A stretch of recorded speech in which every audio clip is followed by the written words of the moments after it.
네, 수업을 시작하겠습니다. 오늘은 이제 나머지 정리한 인수분해라는 단원으로 들어왔고요. 앞에 여기 있는 내용 한번 읽어보면 될 것 같고, 바로 항등식으로 들어가서 수업 시작하도록 하겠습니다. 항등식입니다. 항등식. 교과서 보면은 목표가 있죠. 왼쪽에 조그만 글씨로 항등식의 성질을 이해한다라고 나와 있습니다. 항등식의 성질이 무엇인지 한번 확인해 보겠습니다. 항등식의 성질. 계속 같은 말이 반복되죠. 반복된다고 하는 건 중요하다라는 소리예요. 자, 생각일기 보겠습니다. 두 개의 등식이 적혀져 있는데 1번 기억을 성립하게 하는, 니은을 성립하게 하는, 이 두 가지 질문이 있는데, 첫 번째 식은 이제 값을 하나 구해보자라고 했으니까, 예를 들어서 x에다가 1을 대입하면 1 제곱 더하기 1은 2 곱하기 1 해서 등호가 성립을 하죠. 두 번째 질문, 니은을 성립하는, 얘는 모든 실수가 된다라고 하는 것을 몇 개의 x값을 실제로 집어넣어 보면은 알 수가 있습니다. 그래서 우리의 목표가 항등식의 성질을 아는 건데, 이해하는 건데, 생각 여기에서 항등식의 뜻이 무엇인지는 이제 추론을 할 수 있겠어요. 자, 아래로 내려와서 정의가 나오죠. 항등식은 등식이다. 어떤 등식이에요?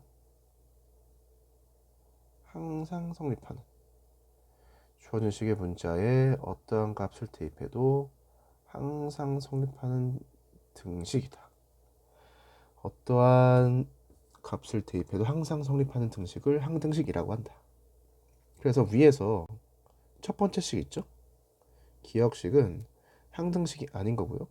다른 말로 하면 예를 들어서 x에다가 2를 대입하면은 2제곱 더하기 1은 2 곱하기 2가 아니죠.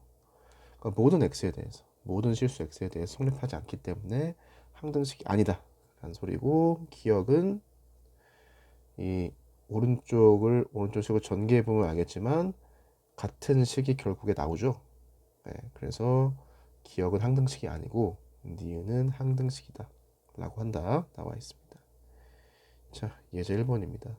이 평가 기준에 상이라고 나와 있는데, 어렵다라기보다는 중요하다라고 이해하면 될 것 같아요.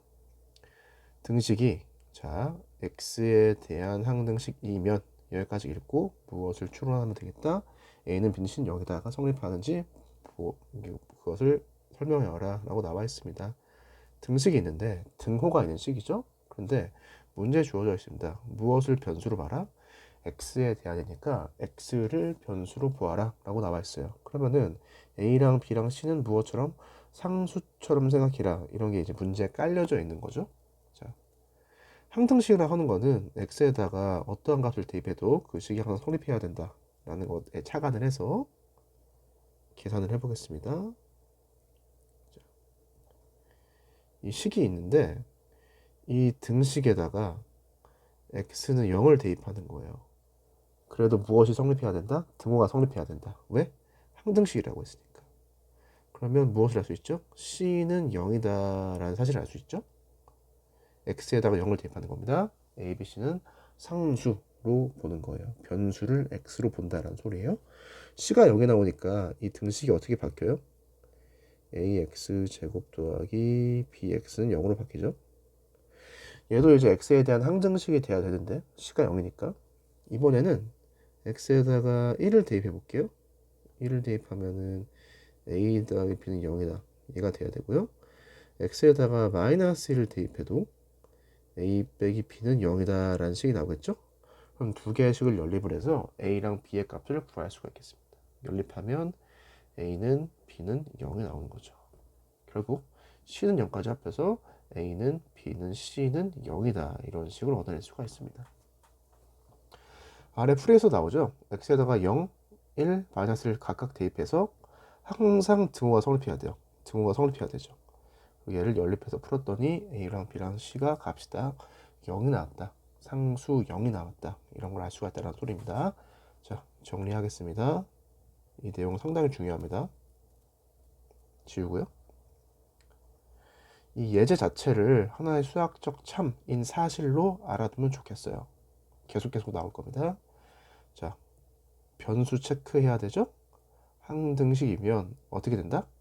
각 항에 개수죠, 개수. 숫자. x 제곱항의 개수는 a죠. 그리고 x항의 개수는 b고 상수항의 개수는 c입니다.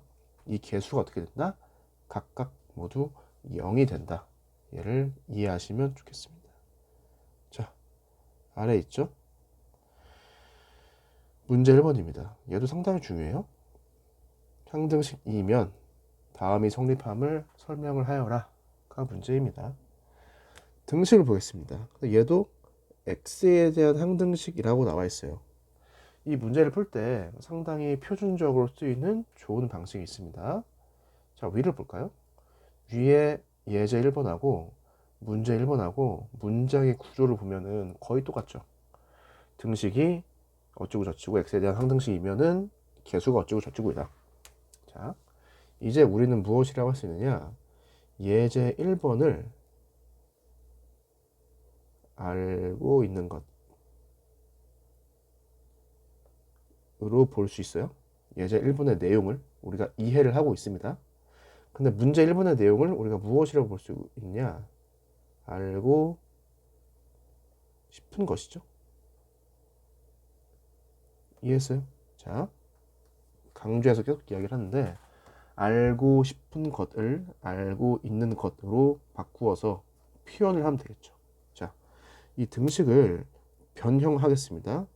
오른쪽에 있는 항들을 다 왼쪽으로 넘길 거예요. 그러면은 x제곱항은 개수가 이렇게 묶여서 x제곱 될 것이고 x항 개수가 b 빼기 b'이 돼서 x가 될 것이고 상수항은 c 빼기 c'이 돼서 는 0이 될 겁니다.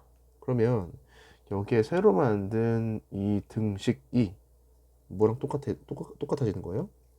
예제 1번에 봤던 그 등식의 형태랑 똑같아지는 거예요. 무슨 소리냐면 이 개수를 한 덩어리로 보는 거예요. 이 각각의 개수를 한 덩어리로 보면 이 문제 1번이 예제 1번하고 같은 문제가 되어버립니다. 예제 1번의 내용을 우리가 알고 있기 때문에 우리가 여기서 알 수 있는 게 무엇이냐? 각각의 개수가 0이 되어야 된다는 소리죠. 그럼 각각의 개수가 0이 되기 때문에 A와 A'은 같아야 되고요. B와 B'도 같아야 되고 C와 C'도 같아야 됩니다. 따라서 아래에 나와 있는 이런 결론을 얻어내는 거죠. 결론이 뭐예요? 개수가 각각 같아야 된다는 거예요. 이 문제 1번을 새로운 사실이다 라고 이야기보다는 예제 1번을 변형시킨 형태의 문제다 라고 이해하는 게 훨씬 좋겠고요. 물론 예제 1번과 문제 1번의 내용을 각각 알아두어야겠습니다. 다시 한번 이야기하겠습니다. 예제 1번이라고 하는 알고 있는 것을 가지고 문제 1번이라고 하는 알고 싶은 것을 잘 적절하게 표현해 낼 수 있으면 된다라는 겁니다. 수학적으로 상당히 중요한 내용이기 때문에 이 문제를 푸는 해결 과정, 구조를 잘 이해했으면 좋겠습니다. 결과도 당연히 알아둬야 됩니다. 다음 장으로 넘어갈까요? 네. 자, 이상으로부터 다음을 알 수 있다. 자, 정리가 되어 있는 거죠, 정리. 자, 박스의 내용은 정리가 되어 있는데 이 내용을 우선은 기억해야 되고요, 기억.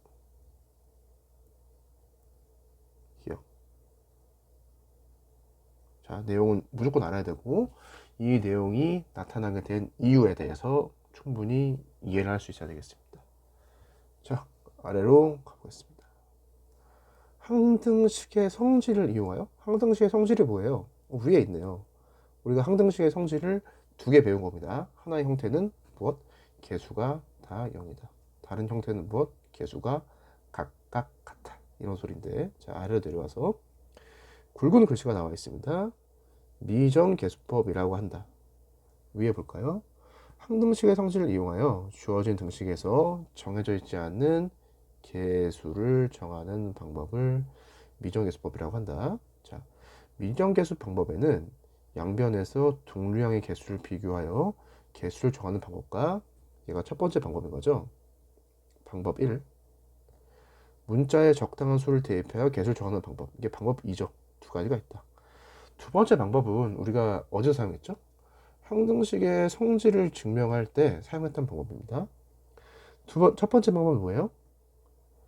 개수를 비교하여. 개수를 비교하여 하는 것은 무엇이랑 유사해요? 항등식의 성질의 두 번째 내용하고 비슷한 거죠. 물론 두 번째 내용을 증명함에 있어서 첫 번째 내용의 어떤 수학적 사실이 사용이 됐습니다. 이해되시나요? 아무튼 미정계수법이라고 하는 방법은 두 가지가 있습니다. 하나는 개수를 비교하는, 동류항의 개수를 비교하는 방법이 하나가 있고, 이 동류항의 개수를 비교한다고 하는 것은 항등의 성질 2번하고 대응이 된다고 할 수가 있어요. 그리고 문자에 적당한 수를 대입하여 개수를 정하는 방법, 두 번째 방법은 이 첫 번째 항등식의 성질하고 관련되어 있다 라고 생각하시면 되겠습니다. 자, 예제 2번 보겠습니다.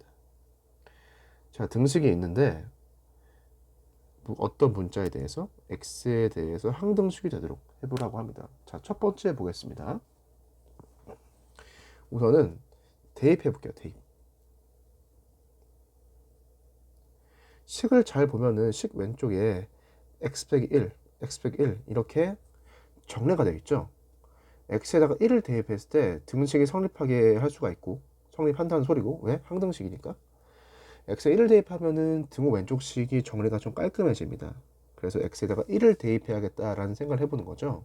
x에 대한 항등식이기 때문에. 그래서 x에다 1을 대입하는 거예요. 그러면 c는 뭐가 나옵니까? 2가 나오죠. 이렇게 c의 값을 바로 구할 수가 있습니다. x에 대한 항등식이기 때문에 다른 x를 대입해보죠. x에다가 0 대입해볼까요? 그러면 a 빼기 b 더하기 c는 빼기 3이 나오죠? 그러면 a 빼기 b가 뭐가 나옵니까? a 빼기 b는 c가 2였으니까 넘겨서 마이너스 5가 나오겠네요. 자, a, b에 대한 식 하나 얻어냈고요. a, b에 대한 식 다른 거 하나 또 얻어내면 되겠죠? x에다가 2를 대입해볼까요? 교과서에서 이제 2를 대입했다고 나오니까 그러면 a 더하기 b 더하기 c는 4 더하기 8 빼기 3이 나와서 계산하면은 9가 되겠죠. a 더하기 b는 c가 넘어가서 7이 되겠다. 이렇게 a와 b에 대한 식 두 개를 얻습니다. 이 두 개를 연립해서 문제를 해결하면 a와 b 값도 구할 수 있다는 거죠. 암산해 볼까요? 위식 아래식 더해서 2로 나누면 a는 1이 되고요. a에다 1을 대입하면 b는 뭐가 나오죠? 6이 나오겠습니다. 그래서 대입해서 어려운 말로 얘를 수치 대입법, 이 선생님 책에 나오는 것 같은데 수치 대입법이라고 합니다. 어려운 말로. 그래서 교과서에서는 풀이 2번이 그 해당한 내용이고요. 풀이 1번은 무엇이다? 전개해서 정리한 다음에 무엇을 비교한다? 동류항의 개수를 비교한다라는 거. 이 개수를 비교하는 방법은 어디에서 근거한다? 항등식의 성질 2번 성질에서 그 내용을 근거해서 문제를 해결하는 방법이다 라고 이해하시면 되겠습니다. 사실 이 항등식의 성질에서 1번과 2번 1번과 2번을 이제 성질을 증명함에 있어서 첫 번째 방법은 수치를 대입한 거고요. 어떤 숫자를 대입해서 개수를 찾아낸 거고요. 두 번째 성질은 첫 번째 성질을 응용한 거죠. 네. 그런데 각각의 의미가 다르다라고 하는 거 이해하시면 되겠습니다. 어떤 의미로 다르다? 무엇이 대응되기 때문에 첫 번째 성질은 무엇하고 대응된다? 적당한 수를 대입해서 개수를 정하는 방법과 대응이 되고 두 번째 방법은 어떻게? 동류항의 개수를 비교하는 방법과 대응이 된다라고 하는 거 구분해서 알아두시면 좋겠습니다. 아시겠죠? 물론 이렇게도 볼 수가 있어요. 이 첫 번째 식을 어떻게 볼 수도 있죠? 등호 오른쪽에 있는 0을 이렇게 볼 수도 있습니다. 0 곱하기 x제곱 더하기 0 곱하기 x 더하기 0 곱하기 1 이렇게 볼까요? 이러면 무엇하고 똑같아요? 얘도 결론적으로 색깔을 바꿔서 A랑 0이랑 같아야겠죠. 어떤 관점에서? 동류항의 개수를 비교하는 방법에서. B랑 뭐랑 같아야 돼요? 0이랑 같아야겠죠. C랑 0이랑 같아야겠죠. 이런 식으로 해서 얘를 이제 개수를 비교한다라고 볼 수도 있습니다. 아무튼 두 가지 방법이 있다라고 하는 거 꼭 기억해 주시고 잘 사용할 수 있으면 되겠습니다. 예제 2번에서 문제풀이 1 있죠. 전개에서 동류의 개수를 비교하는 거 꼭 해보세요. 네. 두 가지 방법 모두 다 알아두어야겠습니다. 자, 아래에 보겠습니다. 문제 2번인데요. 이렇게 볼까요? 문제 2번은 푸는 방법에 대해서만 이야기를 해볼게요. 자, 첫 번째 문제를 보겠습니다. 얘는 등호 오른쪽을 보면 이렇게 우선 인수분해 되어 있는 식이 있어요. 이 경우에는 전개에서 푸는 방법을 권장드립니다. 무슨 소리냐면 위에서 예제 2번 같은 경우는 문제가 절묘해서 x에다가 1을 대입하면 식이 매우 간단해지는 형태의 등식이 나와 있는 거죠. 그렇죠? 그런데 문제 2번 1번에서는 적당한 애를 대입해서 이 곱해져 있는 애를 0으로 만들어 버리고 싶은데 예를 들어서 x에다가 c를 대입한다라고 하죠. 마이너스 c를. 그러면은 등식에서 왼쪽에 있는 식 있죠. 이 식이 좀 이상해집니다. 이해돼요? 위에서는 1을 대입하면은 왼쪽 오른쪽 식이 상당히 깔끔해지죠. 그런데 이 아래에서는 이러한 문자를 집어넣게 되면은 어떠한 상수값을 집어넣게 되면은 왼쪽에 있는 식 자체가 좀 깔끔해지지가 않아요. 이런 경우에는 어떠한 방법으로 푸는 게 좋겠다? 그냥 전개를 해서 이 식을 전개를 해서 개수를 비교하는 거죠. 동류항의 개수를 비교하는 방식으로 이 상수값을 결정하는 게 조금 더 편리할 것이다 라는 의견 드리고요. 이와 반대로 2번은 어떻게 풀면 좀 더 효율적이겠어요? 이렇게 뭐가 보이죠? 자, 0이나 마이너스 1, 마이너스 1, 1, 0, 1 같은 애를 대입하면은 등호 오른쪽에 있는 식이 좀 깔끔해진다라고 하는 느낌을 받을 수가 있습니다. 그래서 어떻게 한다? A랑 B랑 C를 구하기 위해선 식 이 3개 필요한데 어떠한 시도를 해보는 거냐? X에다가 0을 대입하고 X에다가 마이너스 1을 대입하고 X에다 1을 대입해서 A와 B와 C에 대한 식을 3개를 찾기를 기대하면서 이렇게 X에다가 3개의 숫자를 먼저 대입하는 방법을 시도해 보는 거죠.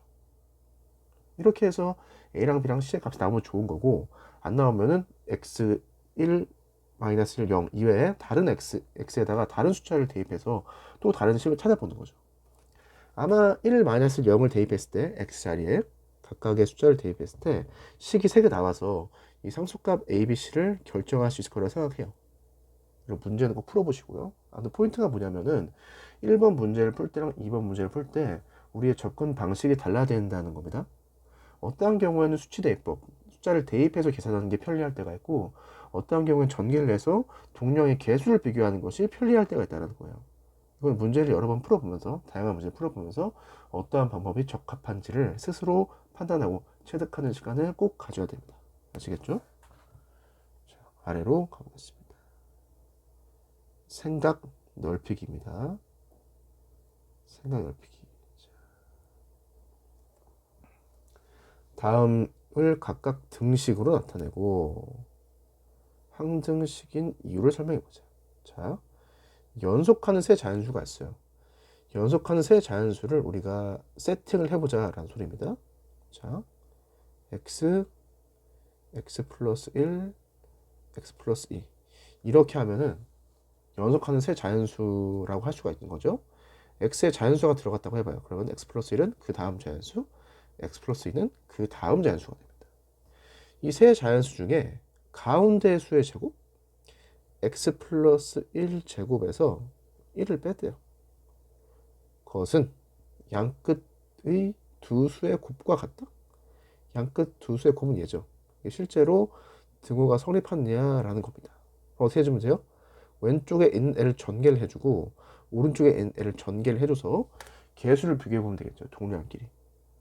문제에서는 항등식인 이유를 설명해보라고 하니까 동류항의 개수가 같게 나올 것 같습니다. 그래서 항등식이 된다 라는 거죠. 활동 2번입니다. 연속한 세 자연수 중에서 가장 큰 수의 제곱에서, 가장 큰 수는 얘죠. 제곱에서 가장 작은 수 x의 제곱을 빼면 가운데 수의 4배와 같다. 이 등식이 성립하느냐, 얘가 항등식이냐 라는 거예요. 마찬가지로 왼쪽 식을 전개를 해서 오른쪽 식을 전개해서 같은지 다른지 비교해 보면 되겠죠. 같을 겁니다. 왜? 항등식인 이유에 대해서 설명해 보라 라고 나와 있기 때문이죠. 이렇게 해서 여러분들 생각 넓히기를 풀어봤는데, 이 아래에 해설을 보면 세 자연수를 마이너스 1 이라고 하자. x 빼기 1, x 플러스 1. 자, 저는 연속한 세 자연수를 이렇게 표시를 했죠. x 플러스 1, x 플러스 1. 그런데 여기 나와 있는 것처럼 이렇게 세 자연수를 세팅해도 문제가 풀립니다. 그래서 여러분들이 해볼 건 뭐예요? 내가 했던 방식, 선생님이 했던 방식, 이렇게 세팅해서 푸는 과정으로 문제를 한번 풀어보고, 여기서 나오는 이 세 개의 자연수를 세팅해서 문제를 푸는 방법하고 비교를 해보는 겁니다. 어느 방법이 더 좋은지, 어느 방법이 덜 좋은지, 어느 방법이 더 효율적인지, 두 풀이의 공통점은 무엇인지, 차이점은 무엇인지, 이런 걸 비교해 보라는 소리예요. 아마도 경험상 세 자연수를 x 빼기 1, x 플러스 1로 세팅을 하는 게 계산하는 데 있어서 약간 더 수월할 수가 있습니다. 약간 더 수월할 수가 있고요. 나중에 등차 수열이라는 걸 배울 텐데, 등차 수열을 설정할 때도, 연속하는 세 개의 등차 수열을 세팅할 때도 이런 식으로 얘를 세팅하는 게 편리할 때가 좀 있거든요. 네, 그래서 두 개의 풀이 방법을 꼭 비교해 봐야겠습니다. 네, 비교해 봐야겠죠. 좋습니다. 이렇게 해서 여러분들 설명을 해봤고요. 나머지 정리는 다음 시간에 한번 해보도록 할게요. 자, 오늘 배운 게 뭐죠? 항등식의 성질인데, 항등식의 뜻을 알아야 되고요. 성질 두 가지를 다 알아야겠습니다. 그리고 미정계수 방법 배웠습니다. 미정계수법 두 가지가 있다. 개수를 비교하는 방법과 수를 대입하는 방법, 두 가지 다 알아두셔야 됩니다. 네, 이상, 네, 마치겠습니다. 복습 꼭 해야 됩니다. 감사합니다.